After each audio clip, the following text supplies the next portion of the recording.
modern man's humanistic thought has come down in many, many forms until at a certain point of history, now I would put it in the early 1960s, people heard this same message coming at them from absolutely every side. Whether they read the book of philosophy, or they went into the art museum, or they listened to music, or they read a modern novel, or they went to the philosophic cinema, it was always the same. And that is that on the humanistic basis, reason leads to despair, to no answers. And people should try to find answers in the area of non-reason. It had brought people to the place where there were no fixed values whatsoever. These were completely gone. And the great majority of people had come to the place where they had only two horrendous values, absolutely horrible values: personal peace and affluence. Now, because I'm going to use these terms over and over again in this episode, let me define them carefully, and I'd urge you, please listen with care. As I use the term personal peace, I mean I want to be left alone. And I don't care what happens to the man across the street or across the world. I want my own lifestyle to be undisturbed, regardless of what it will mean even to my own children and grandchildren. Now that's what I mean by personal peace. Affluence means things, things, things, always more things, and success seen as an abundance of things.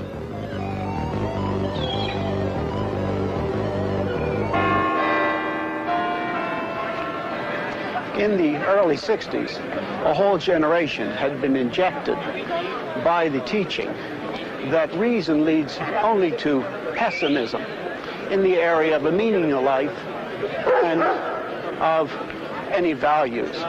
Students have been hearing this from the professors for a long, long time. Understood, interpreted.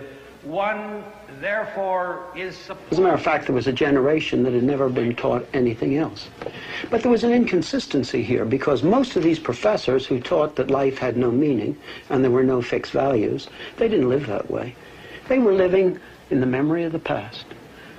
But we should not have been surprised that at a certain point of time, one generation would act, really act, upon what they had been taught. These students looked around them, and they saw these two horrible values of personal peace and affluency being on every side, and they revolted. And that revolution was Berkeley, 1964.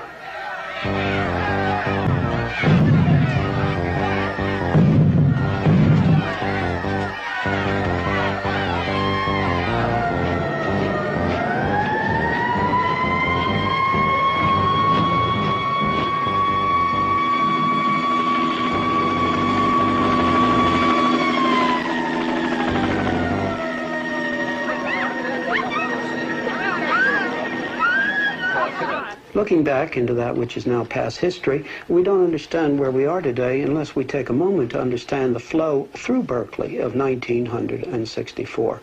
They really wanted to escape the two values of personal peace and affluency. And they did it in two different ways. First of all came the drug scene, the hippie scene. And we've already seen in a previous episode that Aldous Huxley said that as reason does not, humanistic reason, doesn't give a meaning to life, and we can't find objective truth, give drugs to well people in order that they might try to find truth inside of their own head. The hippie world followed this, and they followed it very explicitly. It was an ideology to them. Let's not make any mistake. Back in those days, it was really an ideology. They really believed in it. They really believed that if you could just take and put drugs into the drinking water, LSD, into the drinking water of the reservoirs of the cities of the world, and you had enough people turned on, that civilization's problems would be solved. They believed it with all their heart. Getting high with the help of your friends. It's a very powerful message. About the same time at Berkeley, there arose a second element in this attempt to escape these two terrible values of personal peace and affluency. This was the free speech movement. At first, the free speech movement on Sproul Plaza was neither left nor right. It was simply a desire, a demand that they have a right to have freedom, to have political rallies on Sproul Plaza. And by God, people, we have to push Reagan right back to the wall, and if we have to, we got to push him right through the wall. And we got to tell him, no, baby, this is our university. But quickly it slipped into the New Left following Marcuse. Marcuse was a German philosopher, a Marxist, and at that time he was teaching at San Diego. This spread over the whole world. We can think, for example, of the Paris riots in 1968. Here they are seeking freedom from these two values. They had the right analysis. Let me say that as somebody who was older. They had the right analysis. This was where our society was, with just two terrible values of personal peace and fluency. But the tragedy was they tried the wrong solutions. The drug culture came to its height at Woodstock at the festival there in 1969. But in Altima in 1969, there was another festival, and the Hells Angels, who were hired to police the ground, killed at least one man. And the Rolling Stone, the magazine, came out and quoted someone after that as saying, "We've lost our age of innocency." The drug culture was finished. It was completely finished after the Isle of Wight Festival in 1970, which ended so ugly, in such an ugly fashion in Europe. After that, drug-taking changed. Mind you, not less people taking drugs unhappily, but no longer taking them as an ideology. The unhappy thing is probably more people are taking drugs and taking them at a younger age. But drug taking as an ideology was absolutely done. The New Left went the same way, gradually ground down. It brought forth naturally violence. Violence in the United States, violence in Europe, and the idealistic young people really didn't like the violence that it just reasonably and naturally brought forth. In 1970, the radical students bombed the University of Wisconsin lab building, killing a graduate student. Bombs continue to be planted in the United States, and a small, hard core of radicals continues to exist. But the violence of the New Left, climaxing in the bombing of this laboratory building, made most young people in the United States no longer see the New Left as a hope. So here the students were, and they had tried to escape these two awful values of personal peace and fluency, and now their two hopes, the New Left and the drug thing, was gone. What were they left with? And they were left with apathy. Apathy. Many, many people were so glad when the universities quieted down at that time. And in one way, it's good. It did quiet down. But I could have wept, and I did weep as I met these young people after this. All they had left was apathy. And they had tried to escape their parents' poor values or society's poor values, and they'd gone around in a circle and come back and ended 1 inch lower. And now apathy ruled with them, and what was left, the two values of personal peace and fluency, now ruled supreme. Now, turning away from the United States, a dominant, strong minority in Europe, and a majority of students, for example, let's say in South America and other parts of the world, they turn to a new leap into the area of non-reason. And that is, they committed themselves to the Marxist, Leninist, or the Maoist line. Why is this a new kind of leap into the area of non-reason, as utopian in a bad sense as the old drug leap? Well, I'll tell you why. It's simply because everywhere where Marxian Leninism has come to power, it has always meant oppression.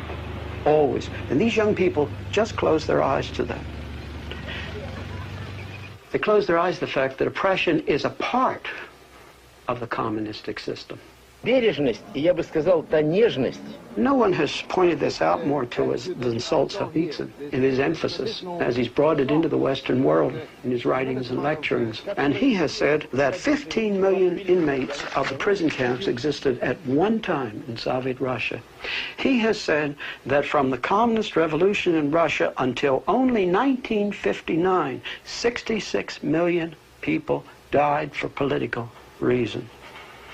So everywhere one looks in the communist world, It always brings forth internal oppression.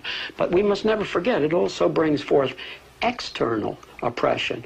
We could think of various things, but the thing which quickly comes to our mind is Hungary and Czechoslovakia. I was living in Switzerland on November 4, 1956, when the Russian tanks moved into Hungary. And at that particular time, I had a radio with a shortwave band. All day long, I listened to the Hungarian students speaking in English, sometimes broken English, sometimes good English, hoping the external world would listen. I was marked by that day. I'll never forget it. Never. Those voices pleading for help. The newspapers, right after that, carried a picture of a beautiful, open-faced, lovely girl called Elon Troth. The picture was a picture of Elon Troth on trial for her life because of her part in trying to stand against the external oppression that Marxist-Leninism naturally brings with it. She was hanged on July 1957. Marxist-Leninism is a leap. It's a leap for another reason, or even a more basic one than the one I've given. Its foundation, its philosophy, is materialism. Now, all through this series, we've shown that humanism, man beginning from himself, cannot generate any real values or meaning or any real dignity to man. And here is a system that is built completely and consciously and totally on materialism. There is no place for the dignity of man in a materialistic system. So-called communism with a human face that some of the thinkers in communist-controlled countries have pled for, and some outside of communist-controlled countries have also pled for. It isn't possible. It just isn't possible on the basis of materialism. And yet, strangely enough, the young people and older ones in non-communist countries are caught by the idealistic Marxian-Leninism. And it was my conviction, after examining the different trends in parties and so forth, that the Communist Party most held to those ideals. And the reason is that there's so much talk of dignity. Dignity of man, it'd be treated better. In order to solve those problems and in order to give life a meaningful and purposeful life to young people. Where does this come from on a materialistic base? It doesn't. Do you want to know what it is? I'll tell you. And there's only one way to understand idealistic utopian Marxianism, and that is that it's a Christian heresy. And in struggling against and condemning that which is wrong in the world, and Lord knows there's enough of what's wrong in the world, idealistic utopian communism simply reaches over, takes these words, which could never be produced out of materialistic philosophy, brings them back, uses them, separated from the natural results of their own position, and in doing so, catches these who are caught by idealistic Marxian-Leninism. But when Marxian-Leninism comes to power, it's a different story. It's always oppression, and the will of the majority suddenly has no meaning. Not only does the dignity of the individual cease to exist, but the will of the majority has no meaning either. Now we must understand there are two streams of Leninism, Marxianism. They must be kept separate, and we must see these two streams clearly. The first is the idealistic utopian stream. These usually young people, though sometimes older, who have leapt into the area of non-reason to accept Marxian Leninism. That's one stream. The second stream is the hardcore Orthodox Communist Party members in various countries outside of the communist bloc. Now, we find that the danger is that people who have only the two values of personal peace and affluency, if they seem to be promised peace and affluency by communism, nobody knows what great majorities of these people will do. Nobody knows. More than that, we must see there's a danger in that these two streams of the idealistic Marxian-Leninism and the hardcore Marxian-Leninism Orthodox Party could flow together in a country at a given moment of history and create a situation that would be forever irreversible. And that is a very real danger. Подобного рода опасность стоит и перед Соединенными Штатами в целом. This type of danger is before the United States just as well. The United States has also its marks very much upon it, and no more so in any area than in the area of the generation of arbitrary law. I want to talk about arbitrary law at some length, actually. Man demanded to be autonomous from God and God's revelation. And what this has resulted in is relativity not only in personal and public morals, but in law as law. The nature which men tried to build their law on, as we remember back in one of the previous episodes, just is not sufficient, for the simple reason that nature is both cruel and non-cruel, and as such you cannot build a stable system of law on nature. And what we're left with, in the humanist flow today in the United States, is purely variable sociological law. Now, by sociological, what I mean is law that is merely based on what some group decides is good for society at a given moment. The man who opened the door for this, perhaps more than anyone else, was Oliver Wendell Holmes. And he wrote in a letter, I'll quote him exactly, "The ultimate question is, what do the dominant forces of the community want? And do they want it hard enough to disregard whatever inhibitions stand in the way?" And this was Oliver Wendell Holmes quite a few years ago. And really what it amounts to is purely variable law. Much modern law is not consistent with the law that has preceded it. And as a matter of fact, we must say that the Constitution of the United States today can be made to say almost anything on the basis of sociological variable law. Now, we must understand that a law today is not just variable law, but that the courts are actually making law. They're not only interpreting the law that the legislative has made, but they actually generate law. Now, everybody knows, who knows anything at all about these things, that arbitrary law dominates completely in communistic countries. But what most people don't realize is that on the humanist flow, arbitrary law has swept over into the Western world as well. I'd like to use an illustration. Consider the human fetus, the unborn baby. In January 1973, the United States Supreme Court passed the abortion law. Professor Witherspoon of the University of Texas School of Law writes, "The court held that the unborn child is not a person within the meaning of the 14th Amendment, so as to strip all unborn children of all constitutional protection for their lives, liberty, and property." This ruling by the United States Supreme Court is a totally arbitrary absolute. First of all, it is arbitrary medically. This book was put out with the cooperation of many noted scientists in this field, including some from the United States. It was to inform the British public. It favors abortion. However, it says that the question as to when human life begins is an open question. Abortion, can be carried out before the fetus becomes viable, although when that is in itself an arguable point. It further states that a biologist might say that human life started at the moment of fertilization when the sperm and the ovum merged. The arbitrariness medically of the Supreme Court decision is underlined by the fact that the destruction of the fetus is accepted in abortion. And yet questions are raised as to whether it is right to fertilize an ovum outside of the womb, that is in the laboratory, because then it would only live for a few days.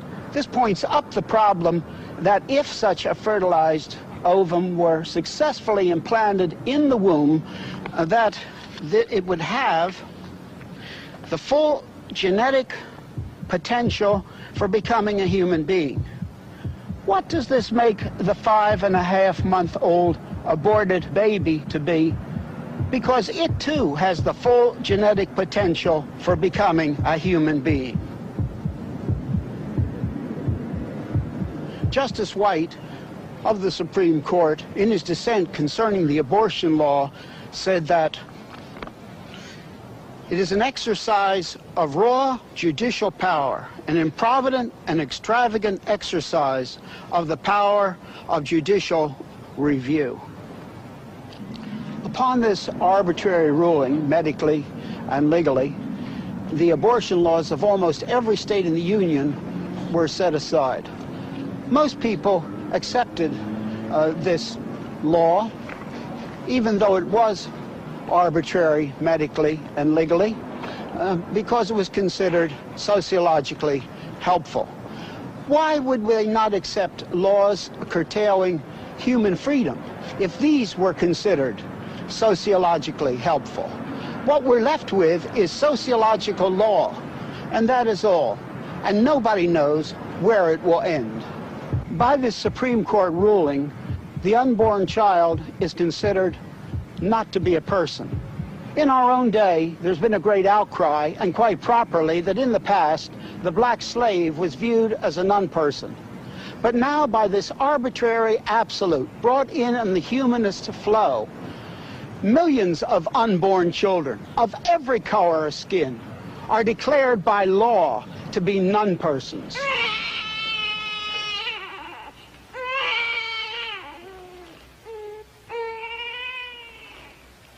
Now, a question has to be asked. In the day when there are no fixed values, why could not the aged, the incurably ill, the insane, and other classes of persons equally arbitrarily be declared to be non-person on the basis of arbitrary law if the courts thought that it was sociologically helpful? In a day like our own, what's unthinkable today might not prove, and probably will not prove, unthinkable in a very, very few years.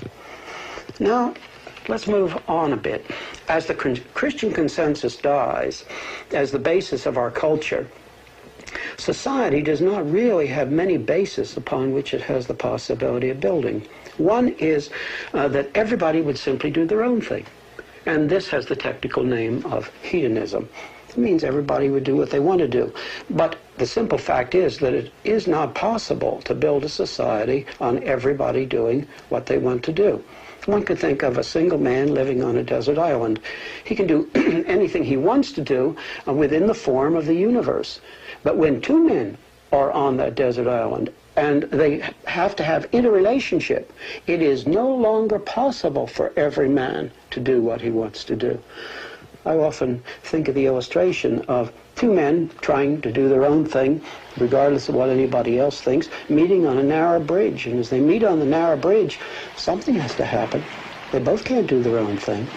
Everybody understands you can't build a society on people doing what they want to do, on hedonism.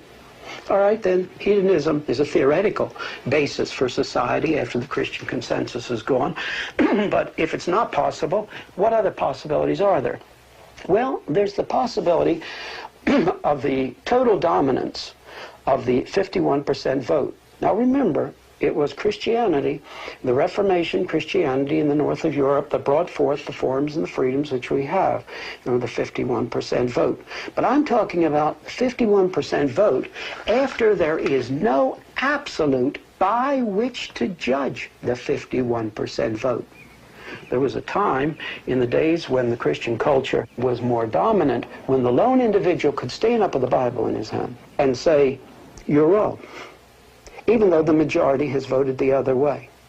But as the Christian consensus is gone, then there is no absolute by which to judge the 51%. And then this is a very, very different situation. I'll give you a sentence that I wish you'd memorize. If there is no absolute by which to judge society, society is absolute. The heart of the humanist thinking is making the individual man and then mankind the center of all things, his own measure, of making him autonomous.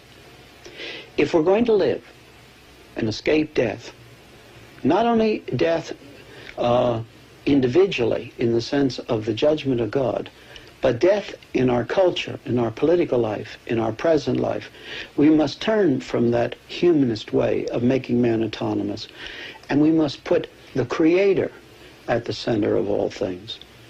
The greatest of all wickedness is putting any created thing in the place of the Creator.